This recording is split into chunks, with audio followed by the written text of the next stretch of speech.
कल मैंने जो एग्जाम्पल बनाया था उसी एग्जाम्पल को फिर से बनाते हैं। अगर मैं लिखता हूँ यहाँ पर, मान लीजिए हाय, और यहाँ पर मैंने स्पेलिंग मिस्टेक कर दी, हेलो, और यहाँ पर लिख दिया मैंने बाय, तो इसका आंसर वही होगा जो आज तक हमें सिखाया गया है या जो हमने अपने आप से ऑब्जर्व करके सीखा है। ठीक है, हाय, एरर, उसके बाद का प्रोग्राम नहीं चलता। ठीक है, अब यही कोड अगर मैं दोबारा लिखता हूँ, लेकिन इस बार मैं लाइन नंबर 2 में एरर बदल देता हूँ, जो एरर आ रही है वो इस बार मैं दूसरी कर देता हूँ। स्पेलिंग तो मैंने सही कर दी, ये मैंने यहाँ पर क्लोज नहीं करा, तो इस बार आपका एरर है और आई भी आउटपुट में नहीं आया। ठीक है, तो कंक्लूजन ये है कि हमारे पाइथन के अंदर जो एरर हैं वो बेसिकली दो तरह की होती हैं, टाइप ऑफ एरर्स। पहली एरर वो जो हमारे प्रोग्राम में अगर किसी भी लाइन पर आ जाए तो प्रोग्राम का एग्जीक्यूशन होता ही नहीं है।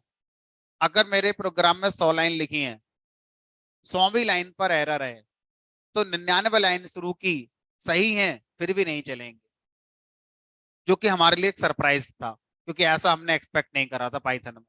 और दूसरी एरर वही है जो हम आज तक देखते आ रहे हैं, कि अगर प्रोग्राम में 100 लाइन लिखी है, 100वीं लाइन पर एरर है, तो 99 लाइन तो चलेंगी चलेंगी। ठीक है, तो ऐसी एरर जो मेरे प्रोग्राम में कहीं भी आ जाए, प्रोग्राम आगे नहीं चलता, ऐसी एरर को पाइथन में सिंटैक्स एरर कहा जाता है, कि प्रोग्राम में आपके क्या है, सिंटैक्स एरर। तो सिंटैक्स एरर आने का मतलब है कि प्रोग्राम में किसी भी लाइन पर हो, प्रोग्राम का एग्जीक्यूशन स्टार्ट नहीं होगा। और जो दूसरी एरर है, इसको बोलते हैं एक्सेप्शन। एक्सेप्शन वो एरर होती है हमारे प्रोग्राम में जो जिस लाइन पर आती है उस लाइन का आगे का एग्जीक्यूशन नहीं होता, लेकिन उससे पहले जितना भी कोड लिखा था उन सब का एग्जीक्यूशन आपका होगा। इसका मतलब यह है कि जाने अनजाने में आज तक हम पाइथन में एरर को एक्सेप्शन वाला पॉइंट से ही पढ़ रहे थे, क्योंकि यही वो है जो प्रोग्राम में जब आती है तभी प्रोग्राम बंद होता है, उससे पहले प्रोग्राम चलता रहता है। Syntax error, exception. अब हमारे हाथ में नहीं है कि हम किस एरर को सिंटैक्स एरर माने और किस एरर को एक्सेप्शन माने। ये पहले से ही पाइथन में डिसाइड कर दिया गया है कि भाई ये जो एरर्स आएंगे इनको सिंटैक्स एरर कहेंगे, और ये वाली जो एरर्स आएंगे इनको एक्सेप्शन कहा जाएगा। ठीक है, तो अब हमें वो जानना पड़ेगा कि पाइथन में बिहाइंड द सीन क्या चीजें हमारी होती हैं। तो उसके लिए मुझे आपको पाइथन के इंटरप्रेटर के अंदर क्या होता है उसको दिखाना पड़ेगा पहले। शायद आप में से काफी लोग मेरी स्टार्टिंग क्लासेस में थे और कुछ लोग शायद बाद में जुड़े हैं। तो जो लोग शुरू में थे मेरी क्लास में उनको तो शायद ये बात पता होगी, जो बाद में जुड़े हैं एक बार उनके लिए स्पेशल देख लेते हैं, थोड़ा 5 मिनट लगा देते हैं। हमारा जो इंटरप्रेटर होता है, इस इंटरप्रेटर के अंदर हमारे दो कंपोनेंट होते हैं। मतलब कंपोनेंट तो कई सारे होते हैं, अभी हम फिलहाल दो को फोकस करेंगे। एक का नाम है कंपाइलर। तो पाइथन में कोड कंपाइल होता है, हम नहीं करते, इंटरप्रेटर खुद से कोड को कंपाइल करता है। ये हमारी पाइथन फाइल होती है जिसको हम डॉट पी फाइल कहते हैं। तो जब हम अपनी पाइथन फाइल को रन करते हैं, मान लीजिए हम जुपिटर का एग्जांपल लें, हमने शिफ्ट एंटर कर दिया, तो हमें तो लगता है हमने तो रन कराया। आइडल पे भी हम तो बस रन पे जाके क्लिक कर देते थे, आउटपुट रन हो जाता था। कंपाइल तो हमने कभी करा ही नहीं आज तक। तो जब हम किसी भी तरह से प्रोग्राम को रन करते थे पाइथन के, तो वो डायरेक्ट रन नहीं होता था। उस रन के पीछे पहला स्टेप होता था प्रोग्राम का कंपाइलेशन होना। कंपाइलेशन में क्या होता है, जो कंपाइलर है वो हमारे प्रोग्राम में हर स्टेटमेंट जो हम लिखते हैं उसको लिखने का जो रूल है उसको चेक करता है। जैसे अगर मैं आपसे कहूं कि मैंने यहां पर लिखा प्रिंट है, उसके बाद लिख दिया मैंने 10 = x, फिर लिख दिया मैंने प्रिंट बाय। अब अजीब तो लग रहा है इसमें, हमने ये तो पढ़ा था x इक्वल टू 10, आपने घुमा के लिख दिया 10 इक्वल टू x। तो अब हम जानबूझकर ऐसा कर रहे हैं। अब जैसे ही मैं इसको शिफ्ट एंटर करूंगा, वैसे ही क्या होगा, ये वाला प्रोग्राम पहुंचा कंपाइलर के पास। कंपाइलर ने क्या करा, जितने भी स्टेटमेंट लिखे हैं सारे स्टेटमेंट को सिंटैक्टिकली चेक करा। पहली लाइन चेक करी, रन नहीं कराई। ध्यान रखना, कंपाइलर मेरे प्रोग्राम को रन नहीं करता। कंपाइलर मेरे प्रोग्राम में पहले क्या चेक कर रहा है, सिंटैक्स एरर चेक कर रहा है कि भाई ये जो लिखा हुआ है ये सही है। हमने कहा ये सही लिखा हुआ है। सही कब नहीं लिखा होता, जब ऐसे होता। रूल है कि कोई स्ट्रिंग जिस कोड से स्टार्ट होती है मैचिंग कोड से एंड होनी चाहिए। This is rule. अभी आपका सही है, ठीक है, यानी कि पहला स्टेटमेंट सही है, कोई प्रॉब्लम नहीं है। अब एक वेरिएबल को वैल्यू असाइन करनी है। सिंटेक्स कहता है कि वेरिएबल को लेफ्ट हैंड साइड में होना चाहिए, इट इज अ रूल, और वैल्यू को राइट हैंड साइड में होना चाहिए। कंपाइलर ने पकड़ लिया कि ये गलत है। अब जैसे ही हमारे प्रोग्राम में पता चला कि ये गलत है, प्रोग्रामर को बता दिया गया कि अपने प्रोग्राम को पहले सही लिख कर लाओ, तब इसको आगे लेके जाएंगे। मतलब आगे का कोई प्रोसेस ही नहीं हुआ, रन करने की बात ही नहीं आई। रन तब होता जब कंपाइलर सारे स्टेटमेंट को कंपाइल करके ये बोलता सब सही है, तब अगला पड़ाव आता कि चलो अब एक एक करके सबको रन करते हैं। दैट मीन्स आप ये कहना चाहते हैं कि अगर मैंने ये लिख दिया होता तो कंपाइलर पहले इसे चेक करेगा सही है, फिर इसे चेक करेगा सही है, फिर इसे चेक करेगा सही है, अपनी रिपोर्ट बनाकर इंटरप्रेटर को दे देगा कि इंटरप्रेटर जो आपने मुझसे कहा था मैंने रिपोर्ट बनाकर दे दिया, सब सही है, कोई दिक्कत नहीं है। इंटरप्रेटर फिर किसी और को बुलाएगा और किसी और को बुलाकर क्या करेगा, हमारे लिखे स्टेटमेंट को एग्जीक्यूट कराएगा। वो कोई और कौन होता है उसका नाम भी लिख देते हैं, उसका नाम होता है पीवीएम। पीवीएम की फुल फॉर्म होती है Python virtual machine. Python virtual machine, that is PVM. Interpreter PBM का इस्तेमाल करता है हमारे स्टेटमेंट को रन करने के लिए।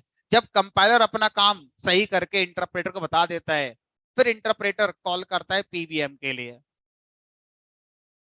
और उसके बाद पीबीएम हमारे प्रोग्राम का एग्जीक्यूशन शुरू करता है। पहला स्टेटमेंट आउटपुट में आ गया है, दूसरा स्टेटमेंट मेमोरी में आ गया एक्स, तीसरा स्टेटमेंट आउटपुट आ गया बाय।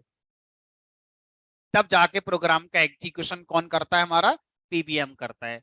अब अगर कंपाइलर को लगा कि कहीं पर भी एरर है, मान लीजिए आपने ऐसा लिख दिया था, कंपाइलर को लगा ये गलत है, तो कंपाइलर यहां से सिंटैक्स एरर दे देगा और आगे कुछ भी नहीं करेगा। पीबीएम कहेगा मेरा काम ही नहीं है अब, क्योंकि मेरा काम शुरू तब होता है जब कंपाइलर मुझसे ये कह दे जीरो सिंटैक्स एरर, तब मेरा काम शुरू होता है। और मेरा काम शुरू कहां से होगा, पहले स्टेटमेंट के लाइन नंबर 1 से मेरा एग्जीक्यूशन शुरू करना है। लेकिन अभी तो वो होगा ही नहीं कुछ, सिंटैक्स एरर आ गई। सिंटैक्स एरर देकर इंटरप्रेटर को बंद कर दिया जाएगा। ठीक है, अब सिचुएशन मानते हैं कि सर सब कुछ ठीक था, कंपाइलर ने सारे स्टेटमेंट को चेक कर लिया, जो स्टेटमेंट लिखा गया है बताए गए रूल के अकॉर्डिंग ही लिखा गया है। अब कंपाइलर क्या करता है फिर, अगर कोई भी सिंटैक्स एरर नहीं है तो आपके लिखे एबीसीडी वाले कोड को, जो आपने लिखा PRI ब्रैकेट कोट्स वगैरह इक्वल टू, ये सब सिंबल हटाकर एक इनक्रिप्टेड कोड बना देता है। और उस इनक्रिप्टेड कोड को हम एक फैंसी नाम में क्या बोलते हैं, बाइट कोड। बाइट कोड कब बनता है, if there is no syntax error. अगर कोई सिंटैक्स एरर नहीं है तभी बनेगा ये वाला। अगर कोई भी सिंटैक्स एरर आ गई तो फिर हमारा आगे का प्रोसेस नहीं होगा। उसके बाद अब बाइट कोड पहुंचता है पीबीएम के पास। अब पीबीएम क्या करेगा, पीबीएम, अच्छा सर एक चीज और, मान लीजिए मेरा कोड ये लिखा है,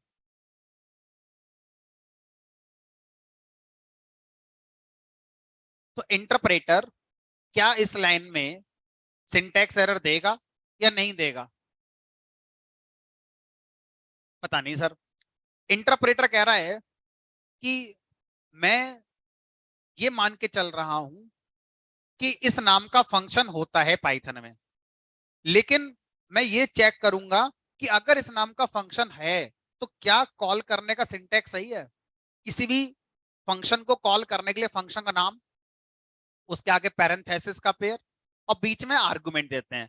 तो इन अकॉर्डिंग टू कंपाइलर इस स्टेटमेंट में कुछ भी कमी नहीं है। हाँ, अगर आप ऐसे कर दो तो एरर है। इसलिए नहीं कि स्पेलिंग गलत है, इसलिए क्योंकि सिंटैक्स गलत है स्ट्रिंग लिखने का। एक शॉर्ट में, कंपाइलर लाइब्रेरी को नहीं जानता। कंपाइलर कभी भी लाइब्रेरी में कौन सी चीज है कौन सी चीज नहीं है इसको नहीं पहचानता। इसको पहचानने वाला काम पीबीएम करता है। कंपाइलर ये कह रहा है कि आप जो लिख रहे हो मैं मान लेता हूं कि वो सही है, लेकिन मैं चेक करूंगा कि उसका सिंटैक्स आपने जो लिखा है वो करेक्ट है या नहीं। लाइब्रेरी में अगर वो मिल गया तो वो सही लिखा है कि नहीं लिखा है, कंपाइलर ये चेक करेगा, है ना। अब यानी कि अगर मेरा प्रोग्राम ये है तो सक्सेसफुली कंपाइल होगा, कोई एरर नहीं आएगी, बाइट कोड जनरेट होगा। ठीक है। उसके बाद पीबीएम को बुलाएंगे। पीबीएम आपका काम आ गया, जाओ हमारे प्रोग्राम को रन करो। अब पीबीएम जिस प्रोग्राम को रन करता है वो ये नहीं है, वो किसको रन कर रहा है? जनरेटेड बाइट कोड को रन कर रहा है। वो जानता ही नहीं आपने क्या लिखा था, वो तो बाइट कोड को रीड करने जाएगा। अब मान लीजिए आपने प्रिंट के अगेंस्ट जो बाइट कोड बना वो यहां लिखा था। अब इंटरप्रेटर चेक करेगा, इंटर मतलब पीबीएम चेक करेगा कि प्रिंट फंक्शन कहाँ है लाइब्रेरी के अंदर, है ना। तो अब बिल्ट-इन मॉड्यूल में जाके चेक करेगा, यानी कि अब यहाँ पर क्या चाहिए इसे? लाइब्रेरी। लाइब्रेरी, तो पीबीएम को लाइब्रेरी चाहिए होती है। मैंने यूट्यूब से वीडियो डाउनलोड करने का कोड बनाया था, तो पाईट्यूब लाइब्रेरी आपके कंप्यूटर में है या नहीं पीबीएम चेक करेगा, कंपाइलर चेक नहीं करेगा। उसके बाद पाईट्यूब लाइब्रेरी को अपना काम करने के लिए इंटरनेट चाहिए। इंटरनेट आपके कंप्यूटर में है या नहीं इसको कंपाइलर चेक नहीं करेगा, पीबीएम चेक करेगा। तो जो भी आपको एक्सटर्नल रिसोर्सेज चाहिए वो एक्सटर्नल रिसोर्सेज की चेकिंग भी कौन करता है? पीबीएम करता है, कंपाइलर नहीं करता।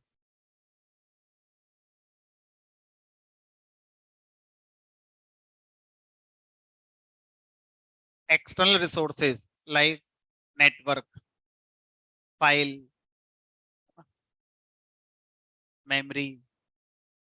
आपके प्रोग्राम को रन होने के लिए रैम में जगह चाहिए, तो रैम में जगह है या नहीं पीबीएम चेक करेगा, कंपाइलर चेक नहीं करता है। जिस समय प्रोग्राम कंपाइल हो रहा है फर्क नहीं पड़ता कि आपका program during execution 10 GB RAM मांगेगा 50 जीबी मांगेगा, कंपाइलर को वो चेक ही नहीं करना है। वो चेक करने वाला काम किसका है? पीबीएम का। आपका प्रोग्राम यूट्यूब से वीडियो डाउनलोड कर रहा है, कंपाइल करते समय इंटरनेट है नहीं मतलब ही नहीं, पीबीएम को मतलब है इंटरनेट है कि नहीं है हमारा। तो सर अब तो उम्मीद है, कंपाइलर कह रहा है मैंने इंटरनेट चेक ही नहीं करा है, मैंने तो बस सिंटैक्स चेक करा है। कंपाइलर कह रहा है कि मैंने तो लाइब्रेरी चेक ही नहीं करी है, मैंने तो बस सिंटैक्स चेक करा है। तो अब आपके मन में जो क्वेश्चन था कि जब कंपाइलर ने सिंटैक्स एरर नहीं दी, कोड को पास कर दिया, तो अब किस बात की एरर? अब पता चल रहा है एरर किस किस बात की आ सकती है। कोई चीज लाइब्रेरी में नहीं मिली तो, इंटरनेट नहीं मिला तो, रैम में जगह नहीं मिली तो, फिर एरर नहीं आएगी। उस एरर को क्या बोलते हैं? एक्सेप्शन। एक्सेप्शन की हिंदी क्या होती है? अपवाद। क्या ऐसा हमेशा होता है कि हमने कोई चीज लिखी है लाइब्रेरी में नहीं है, गलती से हो सकता है हो गया, वो एक्सेप्शनली अपवाद है ये तो। हमें पता है मैं यूट्यूब से वीडियो डाउनलोड करना है तो इंटरनेट चाहिए ही होगा, था हमारे पास, हो सकता है अचानक से कनेक्शन चला गया। जनरली प्रोग्राम चलाते हैं तो रैम में जगह मिल ही जाती है, एक्सेप्शनली जगह नहीं है रैम के पास, है ना। तो पीबीएम जब मेरे कोड का एग्जीक्यूशन करता है उस समय जो गलतियां होती हैं लाइब्रेरी ना मिलने की वजह से, नेटवर्क ना मिलने की वजह से, फाइल ना मिलने की वजह से, या इस तरह की और भी जो कैलकुलेशन हो रही हैं, उस समय जो आती है उसे बोलते हैं एक्सेप्शन। और अगर आपके प्रोग्राम में कोई एक्सेप्शन नहीं है, फिर आपका क्या दिखा दिया जाता है, जो आउटपुट है वो दिखा दिया जाएगा। और सुनो, जब पीवीएम बाइट कोड को रीड करता है, तो बाइट कोड की पहली लाइन उठाता है, उसको रन करता है, सब कुछ ठीक है, सीपीयू के पास लाइन गई, आउटपुट आ गया। उसके बाद बाइट कोड की दूसरी लाइन उठाएगा, फिर उसको एग्जीक्यूट करेगा। अगर उसके एग्जीक्यूशन में एरर आ गई तो फिर प्रोग्राम खत्म। अब अगला बाइट कोड का स्टेटमेंट नहीं उठाया जाता। लेकिन सर जो एक एग्जीक्यूट हो गया था वो रोल बैक भी नहीं होता है, तो वो आउटपुट में दिखता रहेगा हमारा। कंपाइलर ये कह रहा है कि मैं ऐसे नहीं करता था कि मैंने आपकी एक लाइन उठाई, सिंटैक्स एरर चेक करी, सब कुछ होके बना दिया बाइट कोड पहुंच गया पीवीएम। नहीं, पीवीएम के पास बाइट कोड जब पहुंचेगा तो इकट्ठा पहुंचेगा, एक एक लाइन का नहीं पहुंचेगा। फिर सुन लो, पीवीएम के पास बाइट कोड एक एक लाइन का नहीं पहुंचता, पूरे प्रोग्राम का इकट्ठा बाइट कोड बनता है और इकट्ठा ही पहुंचता है किसके पास, पीवीएम के पास। तो ये गुंजाइश खत्म हो गई कि अगर मेरे प्रोग्राम में 100 लाइनें हैं और 90 लाइन सही लिखी है सिंटैक्स में, तो 90 का तो बाइट कोड बन ही गया होगा। नहीं बनेगा। बाइट कोड तभी बनेगा क्योंकि बाइट कोड की सिंगल फाइल बनती है। 100 लाइन है, 100 फाइल नहीं बनेंगी, एक ही फाइल बनेगी बाइट कोड की, और पूरे प्रोग्राम का बाइट कोड एक ही बनता है।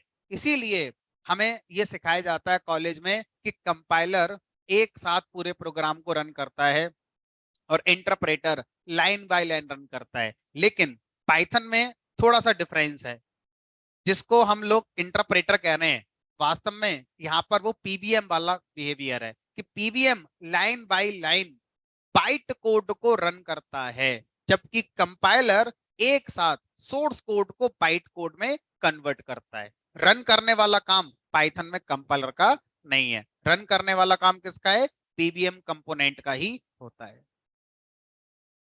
समझ में आती है पूरी कहानी। अब इस कहानी को हम क्या कर सकते हैं,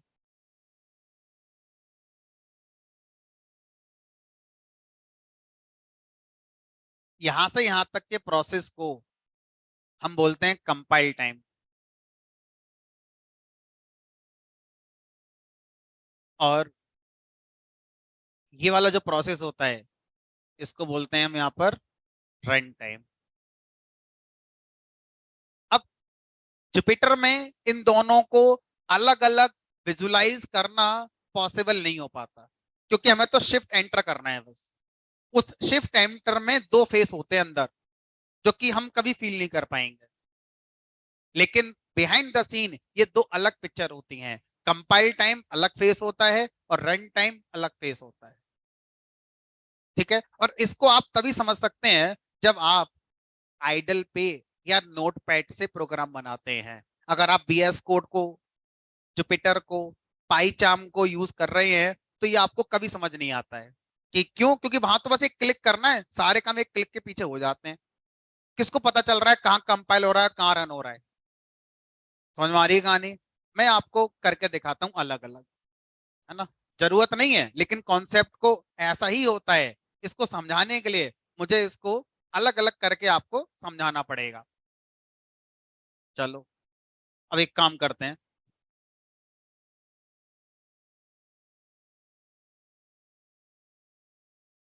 मैंने आपके वाले फोल्डर में एक सिंपल सी फाइल बना ली।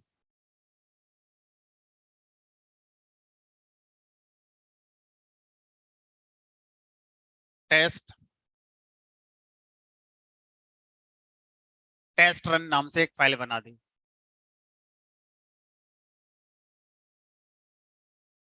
मैंने स्पेलिंग सही लिखी, मैंने स्ट्रिंग बंद कर दी।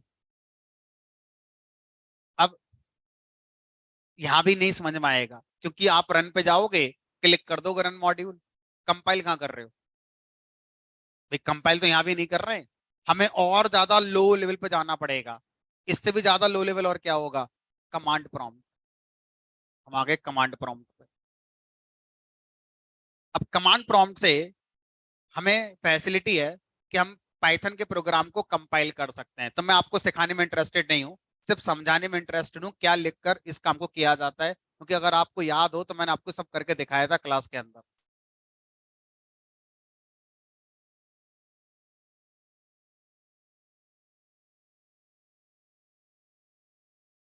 ये क, ये सिंटैक्स पाइथन इंटरप्रेटर से सिर्फ कंपाइल करवाएगा इस फाइल के लिए, सिर्फ कंपाइल करवाएगा। सब कुछ कंपाइल हो गई तो आगे बाइट कोड बन जाएगा, नहीं होगी तो एरर आएगी, देखना। Syntax error, unterminated string literal detected at line number 2। ठीक है सर, सही कर दो, देखें तो एक बार, सही कर दिया। अब मैंने इसको कंपाइल करा, आउटपुट नहीं आया क्योंकि मैंने सिर्फ कंपाइल किया, मैंने इसको रन कराया ही नहीं अभी। अब मैं इसको कल रन कराऊं, परसों कराऊं, 1 साल बाद कराऊं, 10 साल बाद करूं, मेरी मर्जी। कंपाइल मैंने आज कर लिया इसे। अब सर कंपाइल होने के बाद आपकी कहानी के हिसाब से बाइट कोड बनना चाहिए, कहाँ है बाइट कोड, देखें तो कैसा है बाइट कोड। हमने कहा देखो, तो बाइट कोड एक फोल्डर में सेव होगा और फोल्डर अपने आप बनेगा पाई कैशे नाम से। इस पाई कैशे फोल्डर के अंदर चलेंगे और ये बन गया आपका बाइट कोड। ये पुराना वाला पड़ा हुआ है, इसको छोड़ो, ये आज का बाइट कोड है। ये देखो, 4 अगस्त 2023, 4:29।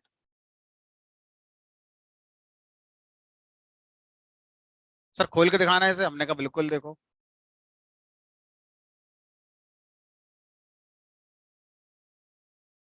क्या है ये, समझ नहीं आएगा, यही बाइट कोड सिंबल होते हैं। हमें इसका मीनिंग नहीं पता कि इसका मीनिंग क्या है, इसका मीनिंग क्या है। ये सब बाइट कोड सिंबल्स हैं, इनक्रिप्टेड सिंबल्स हैं। अब ये बाइट कोड सिर्फ और सिर्फ कौन पहचानता है, पीबीएम। पीबीएम को पता है कि इसके करस्पॉन्डिंग क्या मशीन कोड बनेगा, पीबीएम को पता है कि ये क्या सिंबल है, क्या कहना चाह रहा है।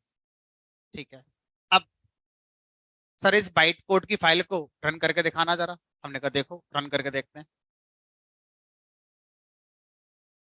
पाइथन, और ये देखो ये बाइट कोड की फाइल है, PYC file byte code file होती है, Python compiled file. First class run हो गया। फिर रन कराना, फिर रन कराना। आज आपने, जिन्होंने नहीं देखा था, देख लिया होगा कि पाइथन का शिफ्ट एंटर, उसके पीछे दो हमारे फेसेस होते हैं। पहला फेस होता है कंपाइलेशन फेस, दूसरा फेस होता है एग्जीक्यूशन फेस, जो हमें कभी पता नहीं चलेगा अगर हम VS कोड या जुपिटर पे प्रैक्टिस करते हैं तो। ठीक है, ये हमें कमांड प्रॉम्प्ट से ही पता चल सकता है। अब सर एक एक्सपेरिमेंट करके देखते हैं। क्या एक्सपेरिमेंट करेंगे, हमने कहा हम अपने प्रोग्राम में स्पेलिंग मिस्टेक कर देते हैं। स्पेलिंग मिस्टेक है मेरी प्रोग्राम के अंदर, और मैंने यहाँ पर हेलो हाय पाइथन कर दिया, मैसेज भी चेंज कर दिया, ताकि अगर ये चलेगा तो मैसेज चेंज होकर नजर आएगा। अब मैं क्या करता हूँ, इस प्रोग्राम को कंपाइल करता हूँ, देखते हैं कंपाइल टाइम पे एरर बताता है कि नहीं बताता है ना। लाइब्रेरी मिसिंग है, एरर तो है बट वो लाइब्रेरी की एरर है। अब देखते हैं मेरा कंपाइलर पकड़ेगा कि नहीं पकड़ेगा लाइब्रेरी के लिए। कोई एरर नहीं है, जबकि मुझे पता है कि मैंने गलत लिखा है। कंपाइलर कह रहा है मैं जानती नहीं लाइब्रेरी के लिए। क्लियर, बन गया बाइट कोड, हमने कहा बन गया, दिखाओ। ये देखो, देखो अभी बना है 4:32। अब सर रन कराना जरा, इस बाइट कोड को रन कराओगे तो पीबीएम पकड़ लेगा, क्योंकि लाइब्रेरी में प्रिंट नाम से कोई फंक्शन होता ही नहीं है। लेकिन उससे पहले का जो कोड था लाइन बाय लाइन चल रहा होगा, वो आपका फर्स्ट क्लास चलेगा।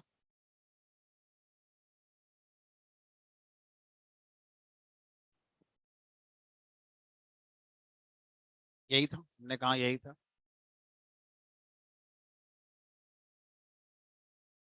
हाई पाइथन, और उसके बाद कह रहा है प्रिंट तो है ही नहीं। ठीक है, दो अलग फेस हो गए। अब वापस आ जाओ जरा जुपिटर पे। जुपिटर में आप समझ नहीं सकते क्या कहना चाह रहा है ये। एरर जबकि वही दे रहा है, लेकिन एक किस फेज की एरर है, रन टाइम एरर है। बिहाइंड द सीन जो कोड पहले कंपाइल हुआ होगा उसमें कोई एरर हमारी नहीं आई होगी। ठीक है, अब इस पिक्चर को दोबारा देख लो।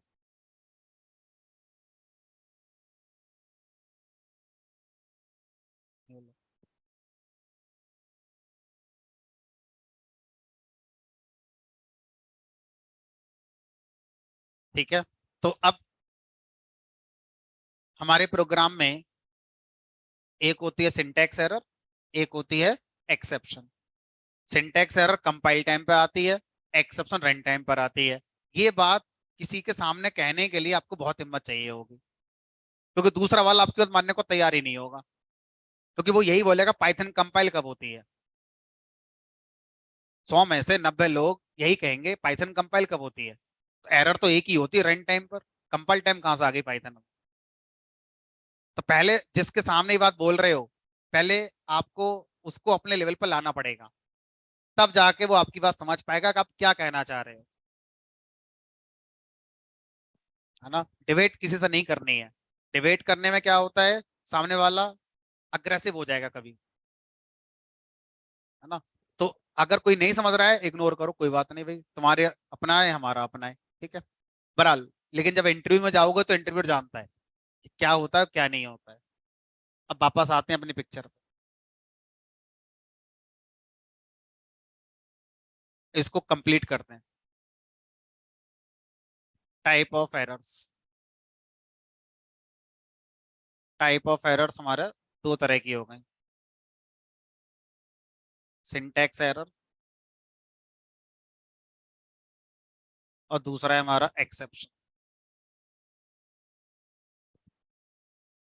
Syntax error also known as compile time error,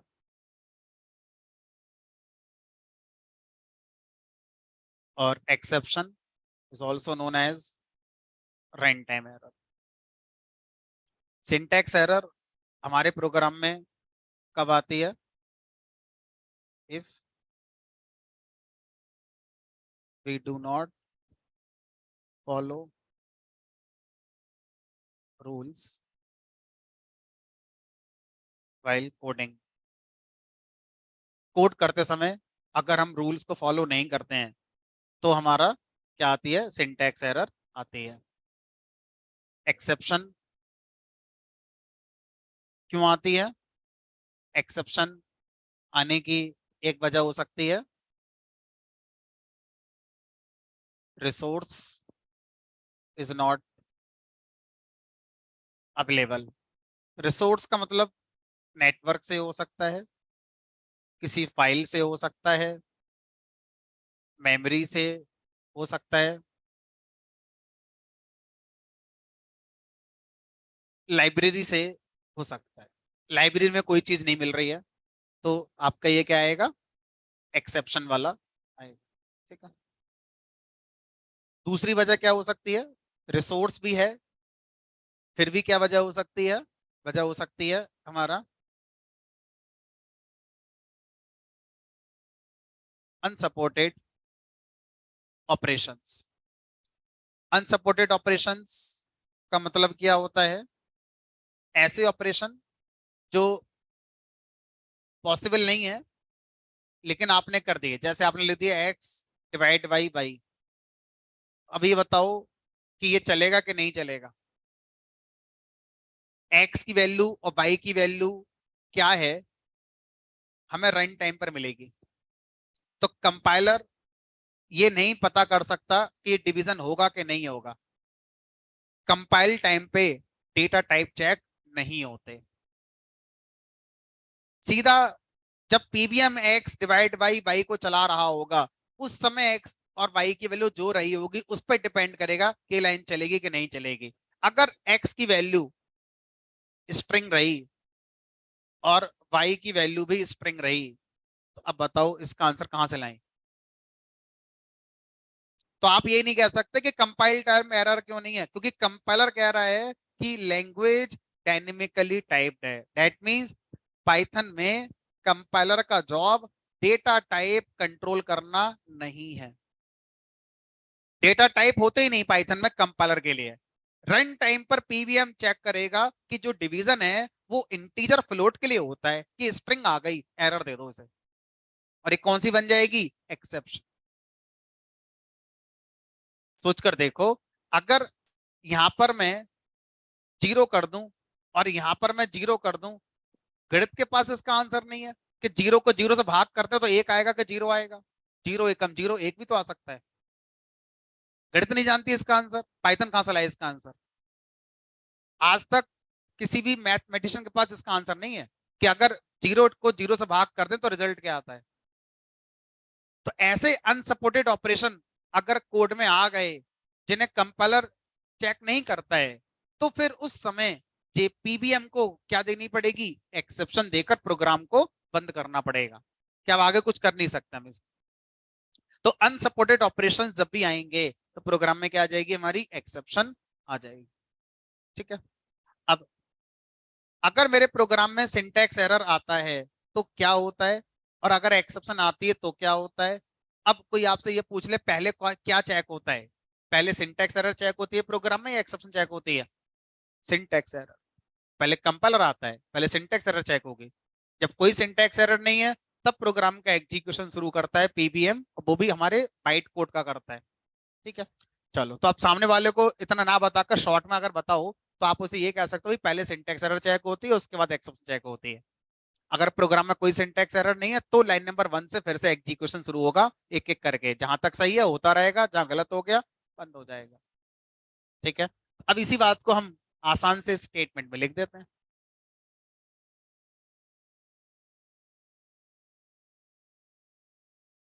programme is not executed.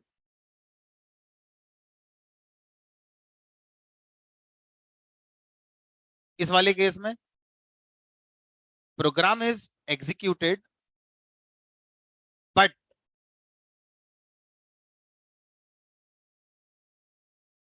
abnormally terminated when exception raised। Program execute होता है लेकिन एबनॉर्मली टर्मिनेट हो जाता है, कब, जैसे ही प्रोग्राम में क्या आ जाती है मेरे, एक्सेप्शन आ जाती है। ठीक है। अब मुझे बताना, इतना सुनने के बाद मैंने लिख दिया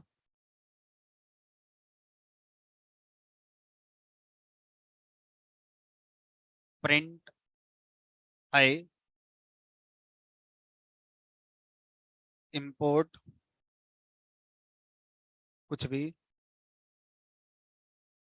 प्रिंट बाय।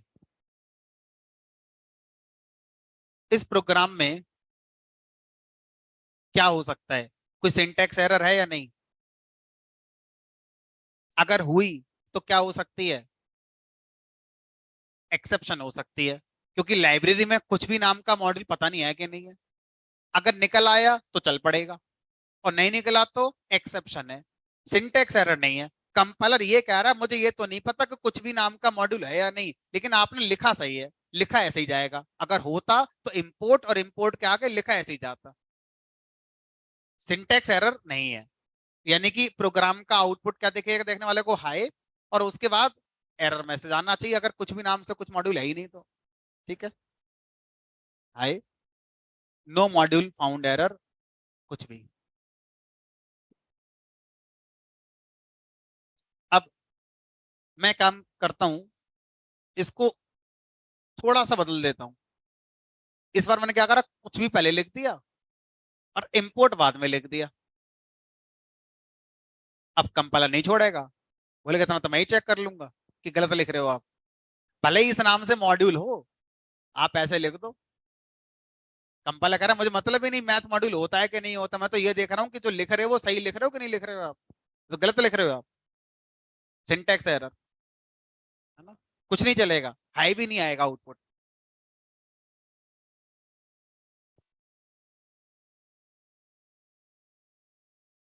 ठीक है। अब हम ज्यादा फोकस करेंगे किस पर, एक्सेप्शन पर। ठीक है, तो अब अगर कोई आपसे कहे कि भाई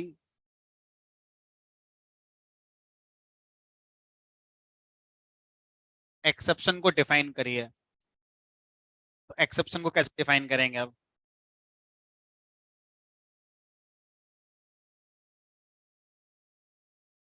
it is run time error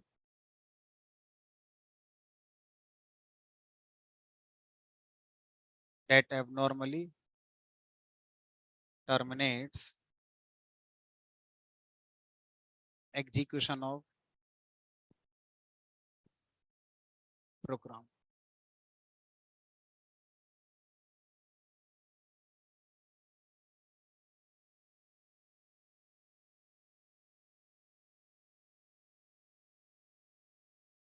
In general,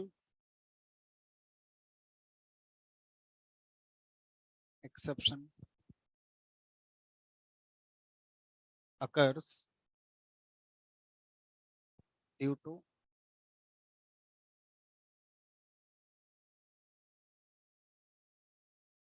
unsupported operations or lack of resources.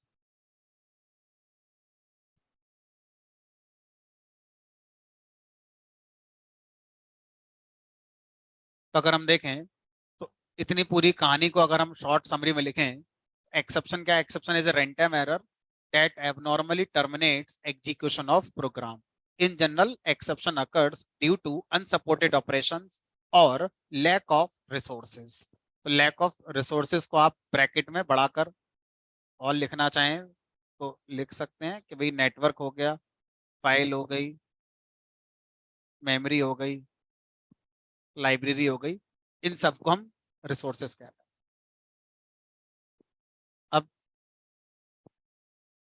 Python में किसी भी एक्सेप्शन को आइडेंटिफाई भी किया जा सकता है। सिर्फ इतना कह देने से ही ये नहीं हो जाएगा कि प्रोग्राम में एक्सेप्शन है। आप और एक कदम आगे जा सकते हैं कि कौन सी एक्सेप्शन है, यानी एक्सेप्शन के क्या होंगे? फर्दर टाइप होंगे। एक्सेप्शन के फर्दर टाइप होंगे। अच्छा, जैसे एक एग्जांपल लेते हैं रियल लाइफ का। मान लीजिए हम 4 एसी परचेस करके लेके आए मार्केट से, घर पे आ गया, एसी इंस्टॉल हो गए, बढ़िया चल रहा है, फर्स्ट क्लास। उनमें से एक एसी खराब हो गया चलते चलते,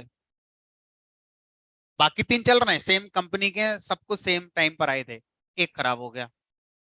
अब ये बताओ मेरे एसी में जो एरर आई वो कौन सी एरर होगी? सिंटैक्स एरर होगी या एक्सेप्शन होगी?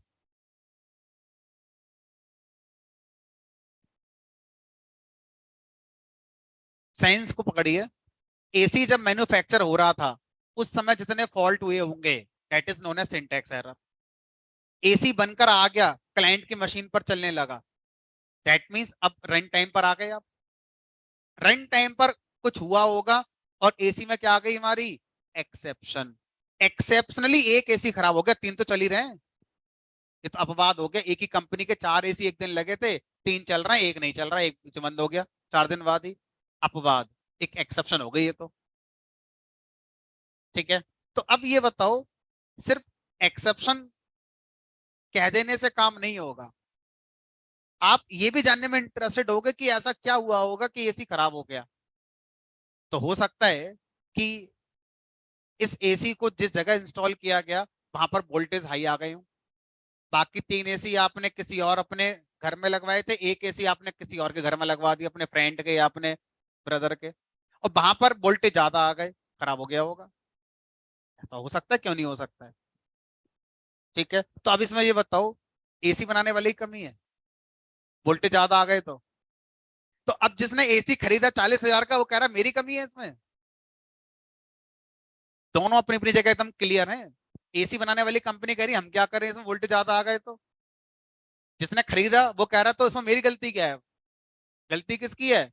एनवायरमेंट की। एनवायरमेंटल फैक्टर, इसमें कोई कुछ नहीं कर सकता। अरे हम यूट्यूब से वीडियो डाउनलोड कर रहे थे, इंटरनेट चला गया बीच में, तो पाइथन की गलती है इसमें? प्रोग्रामर कह रहा मेरी गलती क्यों है फिर इसमें? मैंने तो कोड सही लिखा है। पाइथन के लिए मेरी क्या गलती है इसमें? इंटरनेट नहीं है, एनवायरमेंटल फैक्टर हो गया ये तो। फेलियर हो सकता है, क्यों नहीं हो सकता? अपवाद है ये तो। अपवाद को साथ में लेके चलना पड़ेगा ना कोड बनाते समय। ठीक है, तो इस तरह से अगर हम उस एसी वाले एग्जाम्पल में देखें तो हम क्या बोलेंगे? उसे एक्सेप्शन बोलेंगे। एक्सेप्शन क्यों आई उसकी वजह आपने शायद कंसीडर करी, हाई वोल्टेज। वजह क्या हो सकती है? कंप्रेसर खराब हो गया। वजह कोई और भी हो सकती होगी। ठीक है, इसका मतलब क्या हुआ? एक्सेप्शन जब आती है तो एक्सेप्शन किसी वजह से आती है, अपने आप से नहीं आ जाती है कि मन होगा और आ गई। तो पाइथन के प्रोग्राम में एक्सेप्शन आने की कई वजह हो सकती हैं। अब मैं कुछ करके दिखाता हूं। मैंने क्या करा, मैंने यहाँ पे मान लीजिए कोई एक लिस्ट बनाई। इस लिस्ट में मैंने 3 वैल्यू रखी। अब मैंने यहाँ पर लिस्ट को प्रिंट कराया। फिर मैंने सोचा कि मैं लिस्ट को प्रिंट कराने के बाद लिस्ट के 0 इंडेक्स का डेटा प्रिंट कराऊंगा। ठीक है, फिर मैंने कहा मैं कराऊंगा 5वें इंडेक्स का डेटा। अब बताओ लिस्ट के 5वें इंडेक्स पे कौन है? तो ये क्या है? एक एक्सेप्शन। कंपाइलर लिस्ट के इंडेक्स को चेक नहीं करता। कंपाइलर ये देखेगा कि ये इंडेक्स ऑपरेटर सही लिखा है कि नहीं लिखा है। अब एरर है, अब कंपाइलर ही पकड़ लेगा कि ये तो गलत लिख रहे हो, पहले से क्लोज तो करो। इसके अंदर क्या लिख रहे हो? कंपाइलर चेक नहीं करता कि अंदर इसके क्या लिख रहे हो आप। कुछ भी लिखो इसके अंदर, ये पीवीएम चेक करेगा कि जो लिख रहे हो वो सही है कि नहीं है। क्यों? क्योंकि कंपाइल टाइम पे लिस्ट मेमोरी में नहीं आई है, अभी उसके इंडेक्स बने ही नहीं है।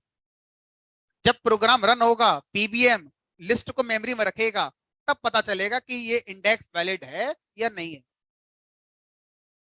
ठीक है, तो इसलिए ये हमारी क्या बनेगी? एक्सेप्शन। क्यों बनी? List index out of range, और इसका नाम क्या रखा गया? Index error.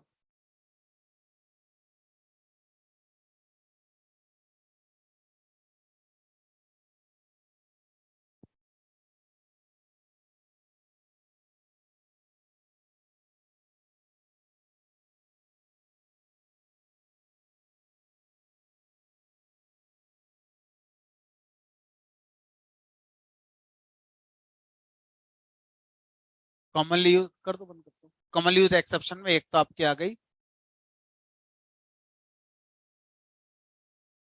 इंडेक्स एरर, है ना? ठीक। इंडेक्स एरर क्यों आती है? जब आप किसी भी ऐसे टॉपिक जिसमें इंडेक्स होता है, लाइक स्ट्रिंग, टपल, लिस्ट, जिसमें इंडेक्स होता है उसके साथ जाते हैं और इनवैलिड इंडेक्स का यूज कर लेते हैं, इंडेक्स आउट ऑफ रेंज की बात करते हैं। ठीक है, तो ये आती है इंडेक्स आउट ऑफ रेंज की वजह से। ठीक है, अब मैं कर करके दिखाता हूँ और आप समझते रहो।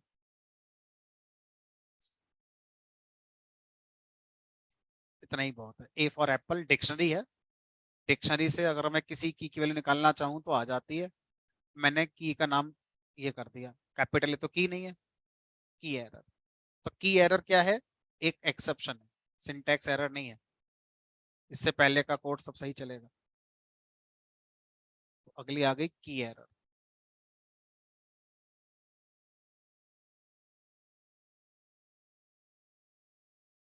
की एरर क्यों आती है? की डज नॉट एग्जिस्ट। ठीक है, उसके बाद मान लीजिए हमने सीखा था कि अगर मैं कोई भी स्ट्रिंग है उसको फ्लोट में कन्वर्ट करना चाहूँ तो कन्वर्ट कर सकता हूँ। लेकिन अगर फ्लोट में कन्वर्ट करते समय स्ट्रिंग में कोई ऐसा करेक्टर आ जाए जो फ्लोट में अलाउड ही नहीं है, तो फिर फ्लोट कन्वर्ट नहीं कर सकता। तो ये क्या आएगी? एक्सेप्शन। कौन सी वैल्यू आई? वैल्यू। अब मैंने आपको एग्जांपल में स्ट्रिंग को फ्लोट में कन्वर्ट करके दिखाया। इन जनरल किसी भी टाइप कन्वर्जन में अगर कोई एरर आती है तो वो हमारी वैल्यू एरर ही हो, किसी एक टाइप को दूसरे टाइप में कन्वर्ट किया जा रहा है लेकिन वो कंपैटिबल नहीं है आपस में, तो जो एरर आएगी दैट इज वैल्यू एरर और उसको हमारा एक्सेप्शन कहा जाता है। ठीक है, इनवैलिड टाइप कन्वर्जन। ठीक है, और देखो मैंने यहाँ पे 10 को भाग कर दिया 2 से, 2 पंजे 10। ठीक है, मैंने 10 को भाग कर दिया आई से, अजीब तो लग ही रहा है। टाइप एरर, सही टाइप यूज नहीं कर रहे हो ऑपरेशन करने में, अनसपोर्टेड। ठीक है, टाइप एरर, टाइप एरर तब आती है अनसपोर्टेड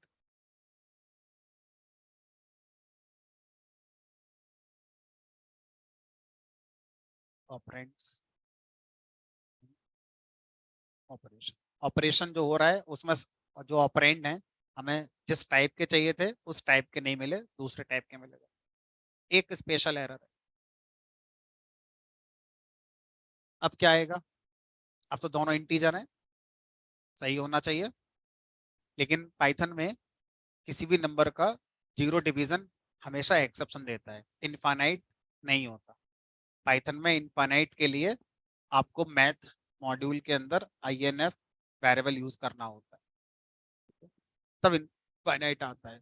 और अगर आप पहले मैथ मॉड्यूल इंपोर्ट करना हो, 10 डिवाइड बाई 0 करेंगे तो क्या आ गई, जीरो डिवीजन एरर। तो पाइथन में किसी भी नंबर को जीरो से भाग करना इनफाइनाइट नहीं होता, एक एरर बन जाती है जीरो डिवीजन है, तो ये नंबर डिवाइड बाई 0। तो सर अभी लास्ट चैप्टर एक हमने खत्म किया था फाइल हैंडलिंग का। एक फाइल अगर मैं ओपन करूं और मैं लिख दूं यहाँ पर ABCDEFG.txt, तो ये फाइल ओपन होगी, कहाँ पे ढूंढेगा इस फाइल को, मैंने पाथ तो बताया ही नहीं है। करंट वर्किंग डायरेक्टरी में अगर ये फाइल नहीं मिली तो, फाइल नहीं मिली तो एक्सेप्शन है, एरर नहीं है।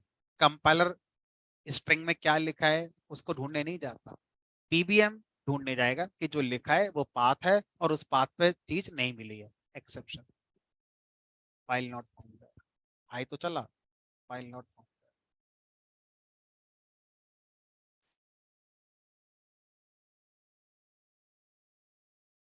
बाकी इसका एक्सपीरियंस तो आप जानते ही। मैंने यहाँ पर इंपोर्ट कर दिया, मॉड्यूल नॉट फाउंड, कोई मॉड्यूल आपने इंपोर्ट करा वो है ही नहीं। ठीक है,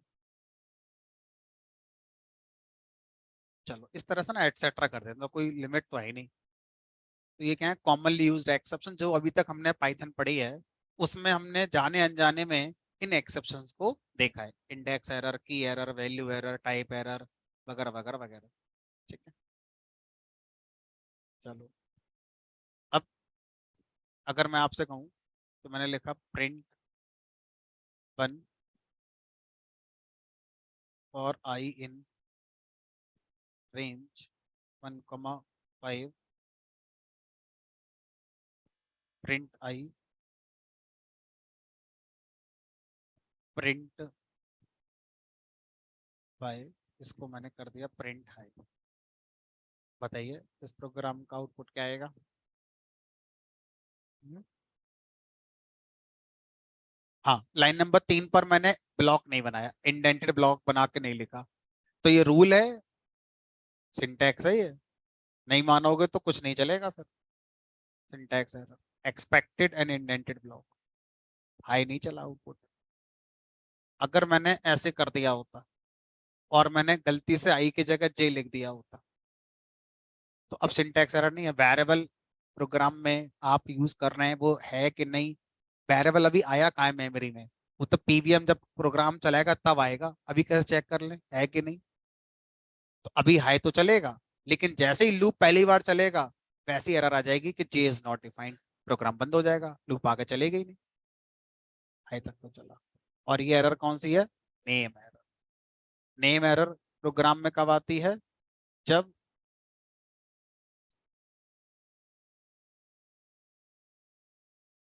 कोई भी वेरिएबल या कोई भी फंक्शन इज नॉट डिफाइंड, दोनों के लिए की आएगी, चाहे वेरिएबल हो चाहे फंक्शन हो। तो अगर मैं यहाँ पर मान लीजिए यहाँ तो आई लिख दूं, नाम में प्रिंट कर दूं, अभी भी एरर यही आएगी, name print is not defined. तो अगर कोई फंक्शन नहीं मिल रहा है या कोई वेरिएबल नहीं मिल रहा है तो वो एक्सेप्शन है, और नेम एरर वाली एक्सेप्शन होती है। ठीक है सर, ये सब समझ में आ गया। तो अब इन सब का हम क्या करें, ये सब आपने सारी नॉलेज हमें दे दी, इस नॉलेज का हम करें क्या? तो अब पाइथन ने हमें ये कहा कि देखो आपने एक प्रोग्राम बनाया, थोड़ा समझना कि इतना हमने टाइम लगाया, लगभग 45 मिनट लगा दिए, उसका क्या मतलब है? हमारी जिंदगी अभी तक कटी रही थी पाइथन। तो अब देखो, मान लीजिए आपने अपना पाइथन का प्रोग्राम बनाया। अब सबसे इंपॉर्टेंट पहलू आ रहा है क्लास का। हमने अपना पाइथन का कोड लिखा कोई भी, ठीक है। ये मान लीजिए मैंने नेटवर्क से डाउनलोड करने का कोड लिखा था, यूट्यूब से डाउनलोड करने का कोड लिखा था, उसके आगे और भी कोड लिखा था। अब देखो होगा क्या कि इंटरप्रेटर जब मेरे कोड को चलाने आएगा और ये मान लीजिए नेटवर्क फेल हो गया, कनेक्शन नेटवर्क का नहीं है, तो क्या होगा? प्रोग्राम बंद हो जाएगा इसी लाइन से। अब मैं ये सोच रहा हूँ इन बेचारों की क्या गलती है? इनको इंटरनेट से मतलब ही नहीं था कोई, इनको यूट्यूब के वीडियो से कोई मतलब ही नहीं था। ये कह रहे हैं हमें मौका मिल जाता तो हम तो अपना काम कर देते। इन बेचारों की गलती नहीं इन स्टेटमेंट्स की। तो हम पाइथन से ये कह रहे हैं कि पाइथन, अगर मेरे प्रोग्राम में किसी लाइन पर एक्सेप्शन आ जाती है तो बस उसी लाइन को बाहर कर दो, प्रोग्राम को क्यों बंद कर रहे हो? प्रोग्राम आगे मेरा जो लिखा हुआ है वो उसे चलने दो ना, उसको आप क्यों नहीं चलने देते हैं? तो पाइथन ने कहा बस इसी के लिए एक टॉपिक है जिसको हमें पढ़ना है। तो अब हमारा मेन टॉपिक जिसको हम पढ़ना है उसका, तो हमारे टॉपिक का नाम है एक्सेप्शन हैंडलिंग। सोचो इसको समझने के लिए हमें 45 मिनट लगाने पड़ गए। ये हमारे टॉपिक का नाम है एक्सेप्शन हैंडलिंग। एक्सेप्शन हैंडलिंग वो टेक्निक है, वो तरीका है जिससे आप अपने प्रोग्राम के एग्जीक्यूशन को जो टर्मिनेट हो जाता था बिकॉज ऑफ एक्सेप्शन बचा सकते हैं। अगर मैं इस प्रोग्राम में एक्सेप्शन हैंडलिंग टेक्निक लगा दूं और यूट्यूब से वीडियो डाउनलोड करने वाले कोड में इंटरनेट नहीं है और उसके आगे वाला कोड लिखा हुआ है तो चलेगा, प्रोग्राम बीच में बंद हमारा अब नहीं होगा। मेरे प्रोग्राम के जिस हिस्से में कमी है उतना हिस्सा अलग हो जाएगा, बाकी का पूरा हिस्सा आगे तक चलेगा, लास्ट लाइन तक चलेगी। सर ये तो बड़े टॉपिक हो गया फिर अब, कि अगर मेरे प्रोग्राम में ऐसा हो सकता है कि प्रोग्राम में जितना हिस्सा गलत है बस उतना अलग कर दो, बाकी का चलता रहे, इससे अच्छा तो और कुछ हो ही नहीं सकता, जो कि अभी तक नहीं हो रहा था। अभी तक तो यही था कि जहां भी गलती हो गई, एक्सेप्शन आ गई, प्रोग्राम खत्म, आगे नहीं चलेगा। ठीक है, तो एक्सेप्शन हैंडलिंग क्या है? एक टेक्निक है। It is a technique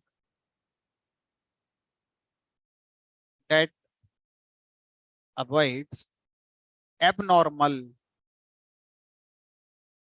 program termination। तो एक्सटर्नल एक टेक्निक है जो दूर करती है, अवॉइड माने दूर करती है किसको? Abnormal program termination. अब सर ये एबनॉर्मल प्रोग्राम टर्मिनेशन क्या होता है? बीच में प्रोग्राम का बंद हो जाना क्या कहलाता है? Abnormal termination. ठीक है, जैसे अगर आपसे कहा जाए कि मेरा ये प्रोग्राम टर्मिनेशन दो तरह का होता है। पहला होता है हमारा नॉर्मल टर्मिनेशन और दूसरा होता है एबनॉर्मल, सामान्य असामान्य। सामान्य में क्या होता है, जितना हमने अपने प्रोग्राम में स्टेटमेंट लिखे थे सारे स्टेटमेंट को इंटरप्रेटर ने चलाया, उसके बाद फिर प्रोग्राम मेरा बंद हुआ, यानी कि सारे स्टेटमेंट चले। एबनॉर्मल मतलब असामान्य है, इसमें हमने अपने प्रोग्राम में जितने स्टेटमेंट लिखे थे सारे नहीं चले, कुछ चले, और बीच में कहीं पर क्या आ गई, हमारी एक्सेप्शन आ गई। लेट अस सपोज इस स्टेटमेंट में हमारी आ गई एक्सेप्शन।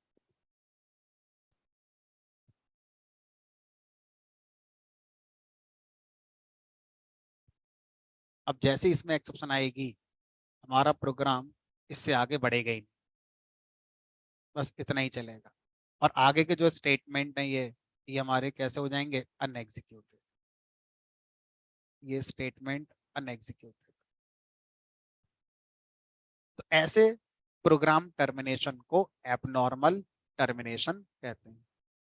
ठीक है, तो एक्सेप्शन हैंडलिंग का काम है ऐसे टर्मिनेशन को बचा लेना, ताकि प्रोग्राम आगे तक जाए, लास्ट स्टेटमेंट तक चले प्रोग्राम। ठीक है, इसे बोलते हैं एबनॉर्मल टर्मिनेशन। इसका मतलब क्या है, अगर एसी खराब हो गया है तो हम क्या कर सकते हैं, हम एसी को बचा सकते थे। कैसे बचा सकते थे, पहले ये कॉज जानिए कि क्यों खराब हो सकता था। हाई वोल्टेज, स्टेबलाइजर लगा दो, अगली बार जब हाई वोल्टेज आएंगे तो स्टेबलाइजर मैनेज कर लेगा, लो आएंगे तो मैनेज कर लेगा। सेम प्रोग्राम में स्टेबलाइजर लगाना है, ताकि अगर हाई वोल्टेज आए, मतलब कोई एक्सेप्शन आए, तो हमारा प्रोग्राम अपने आप हैंडल कर ले उसे। ठीक है, तो इसे हम क्या बोलते हैं, इसे हम बोलते हैं एक्सेप्शन हैंडलिंग। ठीक है, it is a technique that avoids abnormal program termination. In this technique we use following keywords. तो कुछ कीवर्ड्स हैं जो हमें दिए गए हैं यूज करने के लिए। काफी कुछ जान पहचान के हो सकते हैं आपके, और काफी कुछ नए भी होंगे। Try, except, finally, raise, last one is assert. तो ये 5 कीवर्ड हैं जो हम लोग पढ़ते हैं, ट्राई, एक्सेप्ट, फाइनली, रेज और असर्ट। ठीक है, एक्सेप्शन हैंडलिंग को अचीव करने के लिए। अब इन सब का यूज कैसे होगा, ये हमें अभी डिस्कस करना होगा कि इन सब का यूज हमारा कैसे होता है। ठीक है, चलो। अब सबसे पहले हमें क्या करना होता है, सबसे पहले हम ट्राई ब्लॉक का यूज समझते हैं कि ट्राई ब्लॉक क्या करता है। ठीक है, मैंने शब्द बोला ब्लॉक, मैं ये लिख देता हूँ। इनमें से शुरू के जो 3 हैं, ये हैं हमारे ब्लॉक्स। ब्लॉक शब्द का मतलब आप जानते हैं, इफ का ब्लॉक होता है इंडेंटेड ब्लॉक, लूप का ब्लॉक होता है, फंक्शन का ब्लॉक होता है, उसी तरह से इन 3 का भी क्या बनेगा, ब्लॉक बनेगा। जो रेज और असर्ट होते हैं, ये स्टेटमेंट्स होते हैं। दीज आर स्टेटमेंट्स, मतलब रेज और असर्ट के आगे कोई ब्लॉक नहीं होगा कि कॉलर लगाकर कुछ लिख रहे हैं। तो रेज और असर्ट हमारे स्टेटमेंट्स कहलाएंगे, और ट्राई एक्सेप्ट फाइनली हमारा क्या कहलाएगा, ब्लॉक कहलाएगा। ठीक है, अब मैं क्या करता हूँ, एक छोटा सा कॉन्सेप्ट कंसीडर करता हूँ, और उस कॉन्सेप्ट पर पूरा चैप्टर कंप्लीट कर लेंगे। तो हम ये मान के चलते हैं, मेरे पास कोई एक लिस्ट है जिसमें हमने कुछ वैल्यूज रखी हुई हैं। हम यूजर से एक इंडेक्स मांग रहे हैं, और यूजर जो इंडेक्स देगा, उस इंडेक्स पर लिस्ट में क्या रखा हुआ है ये लाकर उसे देंगे। तो हमने एक इंडेक्स वेरिएबल बनाकर यूजर से इनपुट लिया, उसे इंटीजर में कन्वर्ट करा, ऐसे करके, और उसके बाद हमने यहाँ पर लिस्ट के अंदर इस इंडेक्स पर कौन था ये प्रिंट कर दिया। अब देखो, ये प्रोग्राम हम इस तरह से लिखना चाहते हैं कि हमारे प्रोग्राम में लाइन नंबर 1 पे लिखा हुआ है हाई, और प्रोग्राम में लाइन नंबर लास्ट यानी कि लाइन नंबर 5 पे लिखा हुआ बाय। हमें नहीं पता बीच में क्या होगा, हम चाहते हैं प्रोग्राम अगर हाई चलाए तो बाय तक चलना चाहिए। अब बीच में क्या क्या समस्याएं आ सकती हैं, उनको हमें पहले एक बार समझना होगा, फिर उनको कैसे हम सॉल्व करेंगे वो देखना होगा। बताओ, इस 5 लाइन के प्रोग्राम में कौन कौन से ऐसे स्टेटमेंट्स हैं जिनके एग्जीक्यूशन से आपको लगता है कि शायद एक्सेप्शन आ जाए, हो सकता है ना आए, हो सकता है शायद आ जाए। ये बताओ इस स्टेटमेंट का जब एग्जीक्यूशन होगा, तो अब हम ये मान के चल रहे हैं कि ये पांचों स्टेटमेंट सिंटैक्टिकली करेक्ट हैं, वो वाला फेस हमारा हो चुका है। अब हम सीधा एक्सेप्शन को ही फोकस कर रहे हैं, है ना। तो इस स्टेटमेंट को रन करते समय मुझे नहीं लगता कि पीबीएम को कोई समस्या आएगी। अब हम पीबीएम की जगह इंटरप्रेटर बोल देते हैं, है ना, समझ में आ गया पीबीएम कौन है। तो इंटरप्रेटर को कोई समस्या नहीं होगी इसको एग्जीक्यूट करने में, इसको एग्जीक्यूट करने में कोई समस्या नहीं होगी। यहाँ पर क्या समस्या हो सकती है बताओ। आप यूजर से इनपुट मांग रहे हो और उसको फिर इंटीजर में कन्वर्ट कर रहे हो। तो अब यहाँ पर हमें ये पता है कि यूजर से जब भी हम इनपुट लेते हैं तो इनपुट फंक्शन उसको स्ट्रिंग में रीड करता है, फिर हम उसे अगर इंटीजर में यूज करना चाहते हैं तो उसको कन्वर्ट करते हैं इंटीजर में। यहाँ पर टाइप कन्वर्जन हो रहा है। अभी आपने बताया कि अगर टाइप कन्वर्जन सही नहीं हुआ तो हमारी क्या आ जाती है, एक्सेप्शन आ जाती है, वैल्यू एरर, है ना। तो वो एक चांस लग रहा है मुझे यहाँ पर। अच्छा, दूसरा केस क्या हो सकता है। अच्छा ठीक है, मान लो यहाँ से हम बच गए, यहाँ से मान लो हम बच गए, यूजर ने जो दिया था वो इंटीजर ही दिया था। ऐसा हो सकता है कि वो इंटीजर रेंज के बाहर हो गया है। क्या मैं कह रहा हूँ, प्रोग्राम फर्स्ट क्लास एकदम, यूजर ने इनपुट दिया 1, इनपुट फंक्शन ने एज ए स्ट्रिंग 1 को रीड करा, इंट फंक्शन ने उसको 1 को इंटीजर बना दिया और इंडेक्स वेरिएबल में स्टोर कर दिया। लाइन नंबर 3 पर कोई समस्या नहीं है, लाइन नंबर 4 पर एक्स ऑफ 1 पर 20 मिल गया, कोई समस्या नहीं है, लाइन नंबर 5 पर बाय, एकदम फर्स्ट क्लास प्रोग्राम लिखा है। अब इसी प्रोग्राम में मैं दोबारा एग्जीक्यूशन करता हूँ। इस बार यहाँ पर मैंने लिख दिया, मान लो एंटर इंडेक्स, मैं लिख दिया सोनू। अब इनपुट फंक्शन सोनू को पढ़ लेगा, उसको तो पढ़ना आता है, लेकिन जब सोनू जाएगा इंटीजर के पास कन्वर्ट होने के लिए तो इंट फंक्शन सोनू का इंट तो बना ही नहीं सकता। तो लाइन नंबर 3 पर क्या आ गई मेरे प्रोग्राम में, एक्सेप्शन।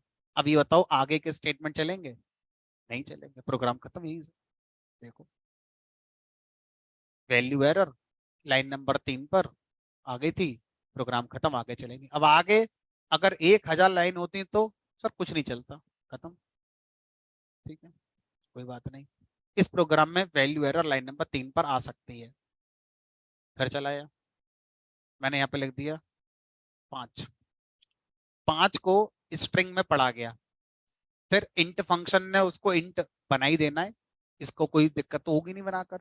तो 5 एज इंटीजर बनकर इंडेक्स वेरिएबल में स्टोर हो भी गया। अब लाइन नंबर 4 चली, तो लाइन नंबर 4 में एक्स ऑफ 5, तो लिस्ट के 5th इंडेक्स पर हमारा इंटरप्रेटर जाएगा। अब लिस्ट के 5th इंडेक्स पर डेटा ही नहीं है, 0 1 2 3। इस बार एक्स फिर से आ जाएगी, कौन सी वाली आ जाएगी इस बार, index error out of range वाली आ जाएगी, और प्रोग्राम आगे का नहीं चलेगा, index error out of range, program खत्म, आ गया। तो अब इस 5 लाइन के प्रोग्राम में पूरा चैप्टर खत्म हो जाएगा हमारा। इस 5 लाइन के प्रोग्राम को अब आपको ऐसे बनाना है सर कुछ भी आ जाए लेकिन बाय चलना चाहिए, उससे पहले कुछ भी हो प्रोग्राम में लेकिन आखिरी स्टेटमेंट बाय चले, उसके बाद ही प्रोग्राम बंद हो। अगर आप ये कर गए तो डेट मीन्स एक्सेप्शन हैंडलिंग को आपने इसमें सही से इंप्लीमेंट कर लिया है। शुरू करते हैं। हमसे कहा गया उन स्टेटमेंट्स को आइडेंटिफाई करिए जिनके एग्जीक्यूशन से आपको लगता है एक्सेप्शन आ सकती है। कौन कौन से वो स्टेटमेंट्स हैं जिनके एग्जीक्यूशन से एक्सेप्शन आ सकती थी, एक तो लाइन नंबर 4 अभी, और एक लाइन नंबर 3। इन दोनों को ट्राई ब्लॉक के अंदर लिखेंगे, ट्राई, TRY, और ट्राई का इंडेंटेड ब्लॉक बनाएंगे। ये बना दिया ट्राई का इंडेंटेड, ये आ गया ट्राई ब्लॉक। अब ट्राई ब्लॉक ये कह रहा है कि ये उस तरह से ही है जैसे आप किसी शोरूम में शॉपिंग करने जाते हो, तो आपको पता है कि भाई मेरे मीडियम साइज आता है लेकिन इस ब्रांड का पता नहीं आएगा नहीं आएगा, तो अब आप इस बात को चेक करने के लिए कहाँ भागोगे, ट्रायल रूम की तरफ। एक बार ट्राई करके देखते हैं, हो सकता है चली जाए यही। सेम ट्राई ब्लॉक कह रहा है चला कर तो देखो, हो सकता है यही स्टेटमेंट चल जाए। अगर मान लीजिए मीडियम साइज की शर्ट सही नहीं आई तो दूसरी ले लेना, फिर दूसरी कहाँ से ले लें, तो ट्राई के साथ दूसरा बनता है एक्सेप्ट ब्लॉक। एक्सेप्ट ब्लॉक कहता है कि अगर ट्राई ब्लॉक में स्टेटमेंट चले और उनसे एक्सेप्शन आ गई तो फिर एक्सेप्ट ब्लॉक के अंदर लिखे स्टेटमेंट चलेंगे और आगे का प्रोग्राम नॉर्मल एग्जीक्यूट होगा।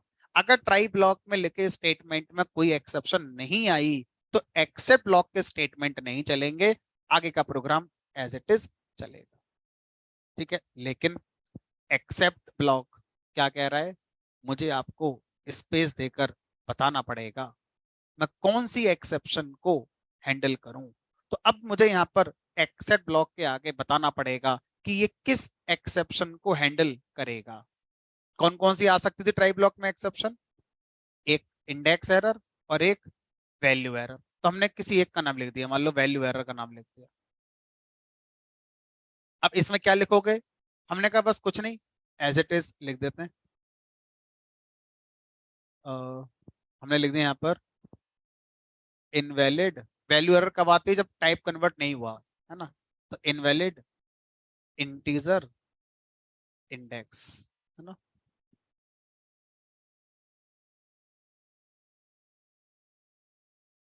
ऐसे लिख दें, एक्सेप्शन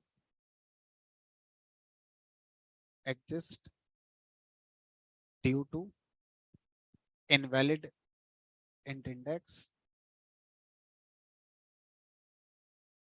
बट हैंडल, हैंडल हो गई। अब आपका प्रोग्राम बंद नहीं होगा, आगे तक चलेगा। देखो मेरे प्रोग्राम में लिख दिया मैंने, तो लाइन नंबर 4 पर कौन सी एक्सेप्शन आएगी, वैल्यू एरर। और जैसी ट्राई ब्लॉक में वैल्यू एरर आएगी, इंटरप्रेटर एक्सेप्शन को हैंडल करने के लिए एक्सेप्ट ब्लॉक को रन करेगा। तो except block is the handler of exception. अगर एक्सेप्ट ब्लॉक एग्जीक्यूट हो गया दैट मींस एक्सेप्शन खत्म हो गई, और अगर ये एग्जीक्यूट नहीं हुआ दैट मींस एक्सेप्शन प्रोग्राम अभी रह गई या प्रोग्राम बंद होगा। अब देखो प्रोग्राम आगे तक चल रहा है भाई। अब इसका फायदा ये हुआ कि इसमें तो हम कुछ नहीं कर सकते, लेकिन आगे कोड को बचा लिया हमने। आगे अगर 1000 लाइन लिखी होती तो वो चलती कम से कम हमारी, बाय तक एग्जीक्यूशन हो। और अगर मान लो सर सब कुछ सही है तो सब कुछ सही है तो सब सही है, ये नहीं चलेगा। ये कह रहा है मैं तो अल्टरनेट हूं, अगर ये नहीं चलेंगे इनमें एक्सेप्शन आएगी तब मैं चलूंगा, और मैं तब चलूंगा जब इनमें ये वाली एक्सेप्शन आए। मतलब अगर मैंने ऐसे लिख दिया, अब ये मत सोचना कि मेरा प्रोग्राम सही है, क्योंकि इस बार इस इनपुट की वजह से कौन सी एक्सेप्शन आएगी यहाँ पर, इंडेक्स एरर वाली। क्या ये except block index error exception को हैंडल करने के लिए बनाया गया है, नहीं। Abnormal termination, index error program. Sir कुछ ऐसा करो इस तरह दोनों की हैंडल हो जाए। हमने कहा ठीक है, एक काम करो, दो एक्सेप्ट ब्लॉक बनाओ। दो से ज्यादा बना सकते हैं, हमने कहा 2 3 4 5 10 जितने बनाने उतने बनाओ। और दूसरा एक्सेप्ट ब्लॉक किस एरर को हैंडल करने के लिए बनाओगे, इंडेक्स एरर। यहाँ का मैसेज लिख दो, exception exist due to index out of range but handle, handle ये भी हो गई है। ठीक है, अब चलाते हैं यहाँ पर, और यहाँ लिख दिया मैंने, मान लीजिए 2, सब कुछ सही, कोई एक्सेप्शन नहीं आएगी इसमें। मैंने कर दिया यहाँ पर मान लीजिए 50, exception exist due to index out of range error but handle. नहीं, आगे तक का कोड आपका चल रहा है। ठीक है, अब ये प्रोग्राम दोनों तरह से काम कर रहा है, तीनों तरह से काम कर, सब कुछ सही, सब कुछ सही। अगर वैल्यू एरर आएगी तो भी हैंडल हो रहा है, इंडेक्स एरर आएगी तो भी हैंडल हो रहा है। लेकिन इन दोनों के अलावा कोई तीसरी किसी वजह से आ गई तो कुछ नहीं कर सकता मेरा प्रोग्राम। ठीक है, तो अब हमने कहा सर कोई शॉर्टकट है, हमने कहा है। क्या शॉर्टकट है, आप एक ही एक्सेप्ट ब्लॉक में दोनों एक्सेप्शन या तीनों को हैंडल कर सकते थे टपल लगाकर। यहाँ पर एक टपल लगा दो और टपल में ही दोनों लिख सकते थे। ये भी हैंडल कर लेते हैं और ये भी हैंडल कर लेते हैं। लेकिन अब मैसेज क्या दिखाओगे, exception exist due to invalid. हमने कहा नहीं, एक्सेप्शन एग्जिस्ट बट हैंडल, बस इतना लिख के छोड़ दो। अब क्यों आइए स्पेसिफिक नहीं कह सकते, क्यों, क्योंकि ये दोनों के लिए चलेगा, तीनों के लिए हो सकता है कितने भी लगाए कॉमा लगाकर तुम। ठीक है, तो अब एक जनरल मैसेज आपको कोई लिखना पड़ेगा।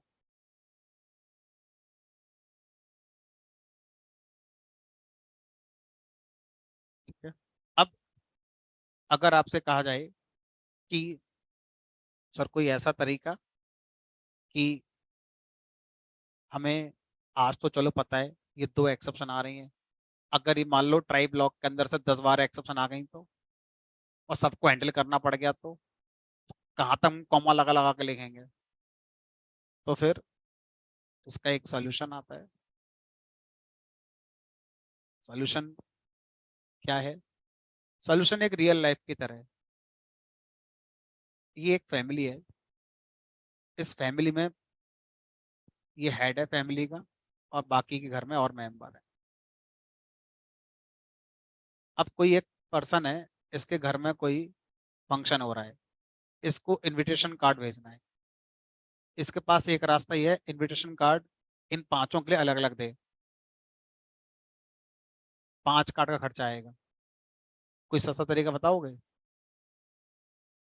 एक ही कार्ड दो और किसके नाम पे लिख दो, हेड ऑफ द फैमिली, और ब्रैकेट में लिख दो सब परिवार। जिसको आना होगा आ जाएगा, जिसको नहीं आना होगा नहीं आएगा। सेम कहानी यहाँ पर है। पाइथन में जितनी एक्सेप्शन होती हैं, उन सारी एक्सेप्शन की एक हेड एक्सेप्शन होती है। अगर आप सबको इंडिविजुअल हैंडल कर रहे हैं, तो आप ऐसा भी कर सकते हैं, सबको इंडिविजुअल हैंडल ना करके सबकी जो हेड एक्सेप्शन है, जो पेरेंट एक्सेप्शन है, उसको हैंडल कर सकते हैं। और उस पेरेंट एक्सेप्शन का नाम एक्सेप्शन ही होता है। पेरेंट एक्सेप्शन का नाम एक्सेप्शन ही होता है। तो एक्सेप्शन नाम की एक्सेप्शन हैंडल कर लिया, मतलब आपने इन दोनों को कर लिया, और जितनी और आ सकती थी वो सब हैंडल हो गई। अब आपकी हेडेक बहुत कम हो गई। लेकिन अब आप ये नहीं बता सकते कि एक्सेप्शन एग्जिस्ट हुई कौन सी हुई, ये नहीं बता पाओगे फिर आप। बस हो गई, लेकिन ये नहीं पता कौन सी हुई। तो उसके लिए हम क्या कर सकते हैं? उसके लिए हमें एक सॉल्यूशन दिया गया कि जब आप किसी एक्सेप्शन को हैंडल करते हैं एक्सेप्ट ब्लॉक के आगे, तो इस एक्सेप्शन को एक फैसिलिटी है कि एज कीवर्ड लगाकर हम यहाँ पर कोई एक वेरिएबल दे सकते हैं। मान लो ई नाम से दे दिया, किसी भी नाम से दे दिया। अगर हम एक्सेप्शन को हैंडल करते समय एक वेरिएबल डिफाइन करते हैं एज लगाकर, तो उस वेरिएबल में हमें एक वजह मिल जाती है पाइथन की तरफ से कि ये एक्सेप्शन किस वजह को हैंडल कर रही है। देखो, मैंने लिख दिया यहाँ पर दिस। क्या ही वजह है हमारी? List index out of range. मैंने ऐसे कर दिया, लिख कर आ गया invalid literal for int this with base this F G H, मतलब टाइप कन्वर्जन वाली एरर। तो आप इस तरह से क्या कर सकते हैं, जब एक पेरेंट एक्सेप्शन को हैंडल करते हैं सो दैट सारी एक्सेप्शन हैंडल हो जाएं, तो साथ में एक वेरिएबल एज लगाकर रिसीव करता है, और इस वेरिएबल में क्या आता है? कॉज। क्या वजह थी एक्सेप्शन की जिसको हैंडल किया जा रहा है, वो कॉज आके इसमें स्टोर हो जाता है। हम उसको साथ में प्रिंट करके बता सकते हैं कि भाई ये वजह थी एक्सेप्शन हैंडल।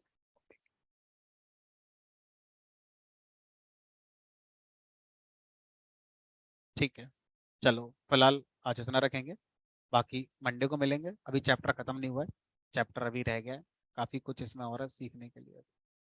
क्वेश्चन पूछना है तो पूछ लें।